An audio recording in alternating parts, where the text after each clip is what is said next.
Well, thank you for joining us again on Talking Politics in Western Pennsylvania. I'm Bill Merrell, the host. This is the part 7 of our program of the Biden-Harris series. This is how the world sees Biden and Harris. This is depressing to a point, and I think you'll see that as we move along here.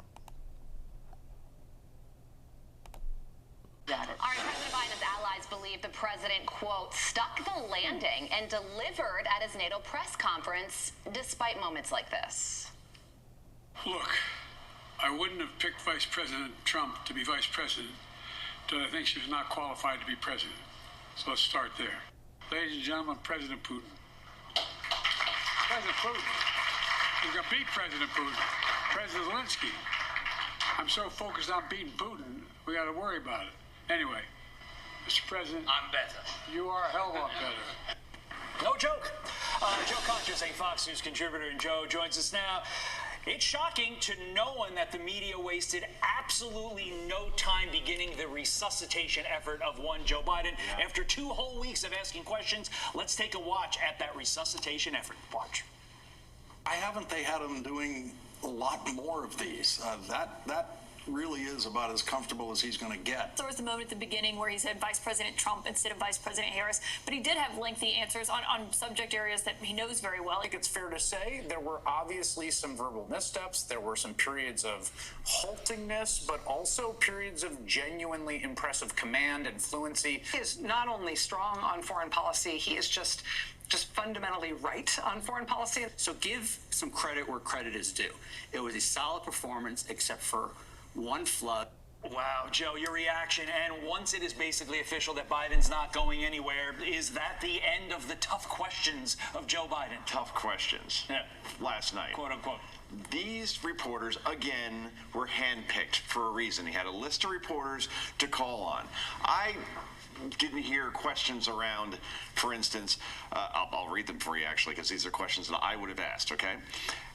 How can you, Mr. President, not have a cabinet meeting since October, 9 months, when the world is seemingly on fire? I would think that would be a pretty good question. There wasn't one question about Biden's refusal to release his medical records. Not one question about a Parkinson's doctor visiting the White House on several occasions. Okay, we're not going to go through that whole list because, once again, it gets depressing. And I don't think anybody needs to be depressed. I think they have to be educated to what's going on. Okay, Joe Biden is the worst he has ever been, according to the G7 Insider. And this was put out by Express, which is a United Kingdom paper. Joe Biden's performance at the recent G7 summit has sparked concern among insiders who describe it as the worst ever showing at a major international gathering. That's damning. I mean, that's terrible that our European allies feel that way, but it gets worse. The crisis of American power, how Europeans sees Biden's America, and this is from the European Council on Foreign Relations. Most Europeans were happy at Joe Biden's victory in November U.S. presidential election, but they do not think he can help America make a comeback as the preeminent global leader. Majorities in key member states now think the U.S. political system is broken and that Europe cannot just rely on the U.S. to defend it. These are geopolitical consequences to American weakness. The majority believe that China will be more powerful than the U.S. within a decade and would want their country to stay neutral in a conflict between the two superpowers.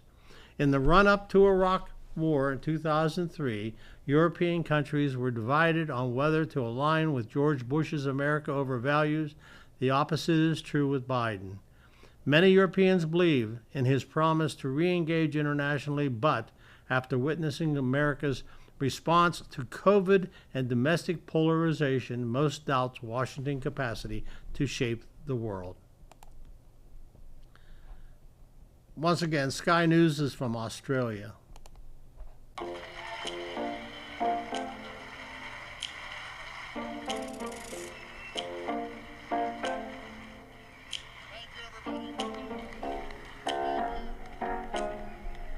During opening speeches, the leader of the free world was caught dozing off.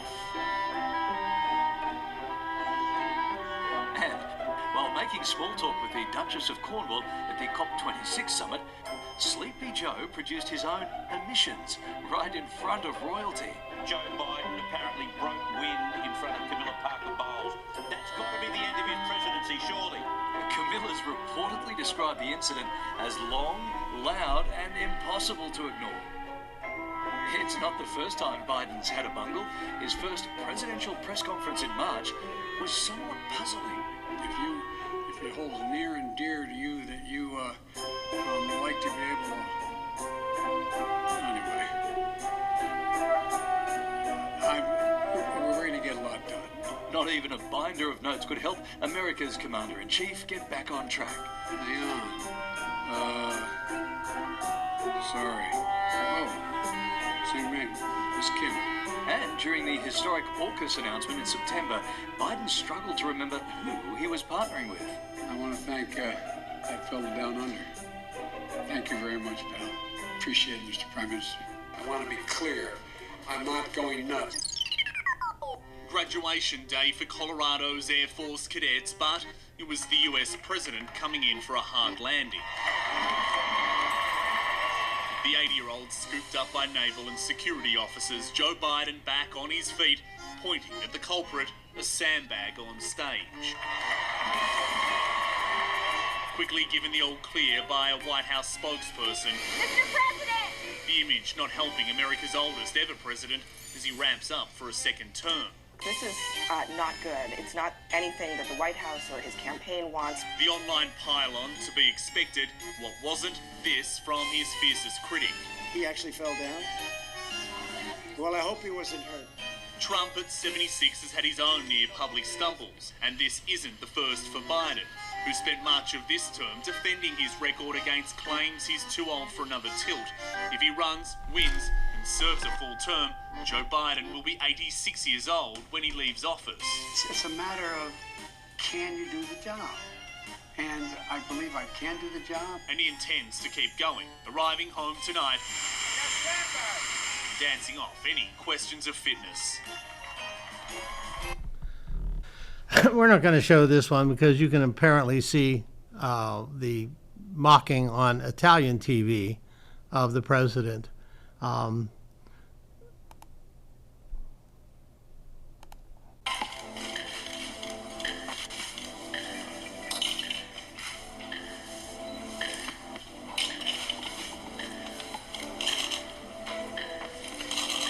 Thank you very much. Today, we're going to talk about the crisis in Spain. Yeah, we're going to talk about the crisis in Africa. Yeah, Russia. And I want to talk about the president of Russia, Putin. Putin, listen to me. I have very important message to you. The message is, and the president of China, oh, I didn't finish Russia. Thank you to correct me, First Lady. Yeah, thank you very much. God bless you, and God bless. Once again, the program continues, and you can get the general gist of what Saudi Arabia thinks of us. The Express did a survey, and it came out a lot different than anybody really expected from what I read. As you see there, Vladimir Putin came at 37%, but not too far behind was Joe Biden as the worst political leader in the world. It's, you know, as far as I know, and I try to stay on top of the political scene here, the United States hasn't had that many times where, other than you saw the one instance there where Biden was meeting with the royalty of England, but the general population there don't think highly of him. What's really sad is whenever you look down at Argentina there, nobody thought he was bad, okay, which is really sad because he's terrible. But once again, we move on. Please know that it gives me no great pleasure to report this, but this week the world got an up-close look at Joe Biden. and it appears that he really is coming apart before our eyes. The occasion for this examination was the annual meeting of the UN General Assembly in New York, when the world's leaders gather at that great temple of uselessness that is the United Nations to put on a show to convince the rest of us they know what they're doing. Well, good luck with that. And of course, leading the pack here was our man, Joe Biden.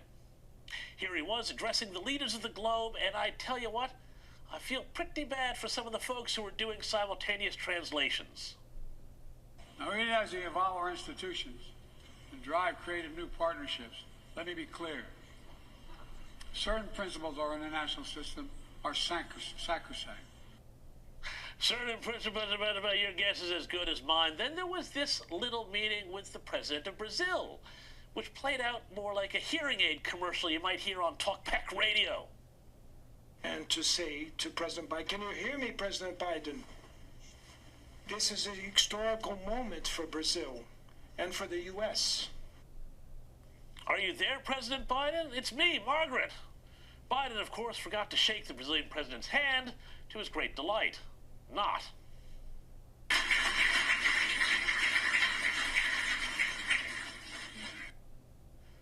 And then there was this bizarre moment when, meeting with Israeli Prime Minister Benjamin Netanyahu, Joe Biden made the sign of the cross. I've checked it over 40 years, and our friendship goes a long way and can take us a long way. I'm sorry, let's just see that again. This is just, it's just all too weird. I don't know. Faith and Begora. Note that it is also in this meeting that Bibi Netanyahu spoke off the cuff. Well, Biden, of course, needed those note cards he always holds on to speak because, well, we know what happens when he goes off script. Meanwhile, Kamala Harris, the woman whose mere existence as vice president makes the Secret Service's job so easy, well, she's just making friends everywhere she goes.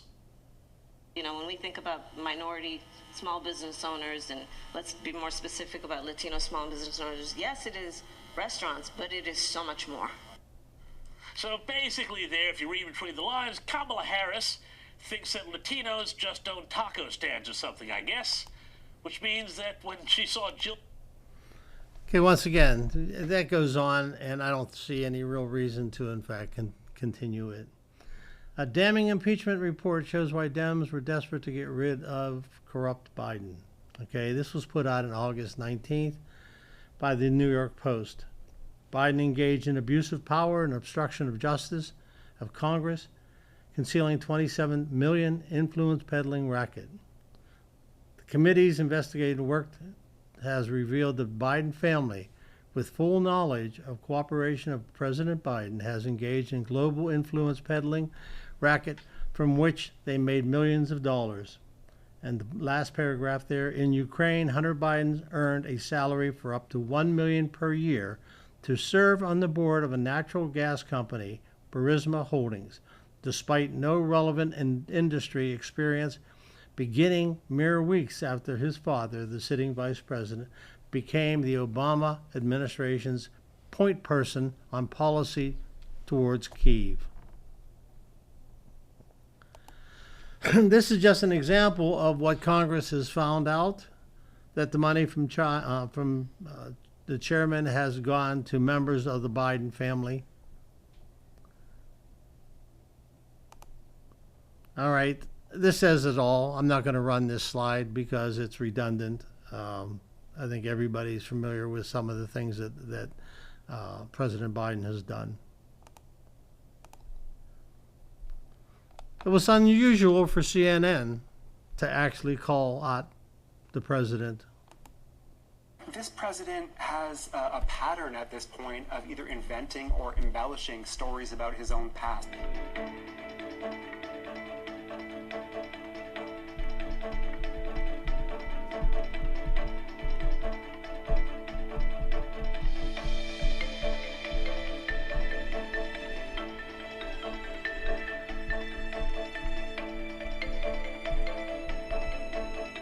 Fool of himself by claiming he was at ground zero the day after 9/11, despite his own book saying he was in fact in Washington, D.C. Have a listen. Each of us, each of those precious lives stolen too soon when evil attacked. Ground Zero in New York, and I remember standing there the next day and looking at the building. I felt like I was looking through the gates of hell. It looked so devastating because from where you could stand.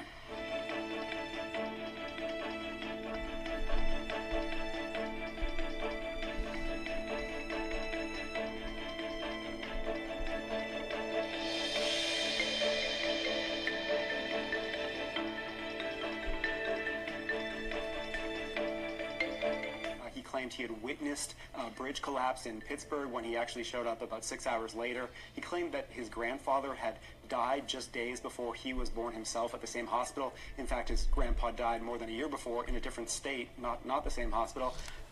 And he also repeated a favorite false story that I and others have debunked over and over again about a supposed conversation with an Amtrak train conductor he was friends with, who was actually deceased at the time the conversation would have had to take place. And that's not all. There's some more serious ones in my view. Previously in his presidency, he claimed at one point he'd been arrested during a civil rights protest when, in other versions of the story, he just said an officer had taken him home from a protest. He said he had visited the Pittsburgh synagogue where worshipers were killed in a 2018 mass shooting. In fact, he had actually spoken to the rabbi, but never went.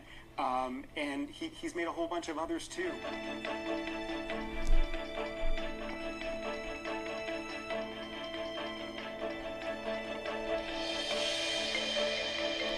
Once again, this is watching how the outside world sees both of our. Let's go back to Harris and CNN. Throughout that interview, Harris had one focus group tested line she wanted to make sure everyone heard loud and clear. The most important and most significant aspect of my policy perspective and decisions is my values have not changed. Let's be clear, my values have not changed. That value has not changed. My value around what we need to do to secure our border, that value has not changed. Okay, the values have not changed, but what are those values? Well, this new ad from the Trump campaign sheds a little light on them. My values have not changed. Reduce red meat specifically. Yes. The Boston Marathon bomber, they should be able to vote. I think we should have that conversation. Abolish ICE. Yes. Would you ban offshore drilling?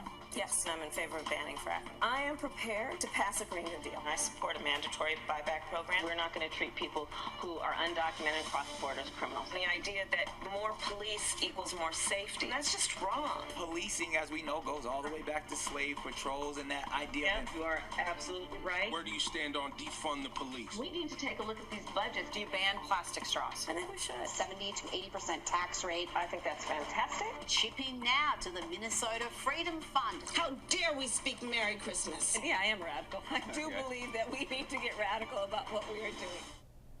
And some great voiceover work there by... Yes.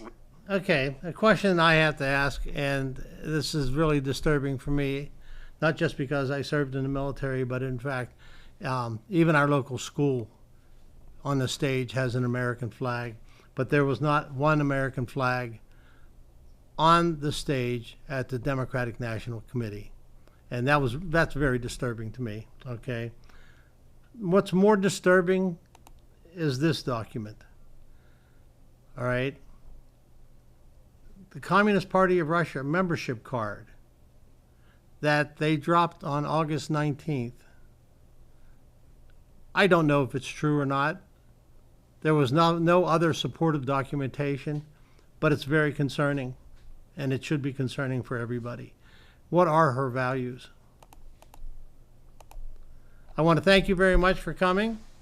Once again, this was part 7 in the series of 10 dealing with the Biden-Harris administration, what they have done, what they haven't done to help our country or probably cause us problems, as you may see. But anyhow, thank you very much. We appreciate it, and we'll look forward to seeing you the next time.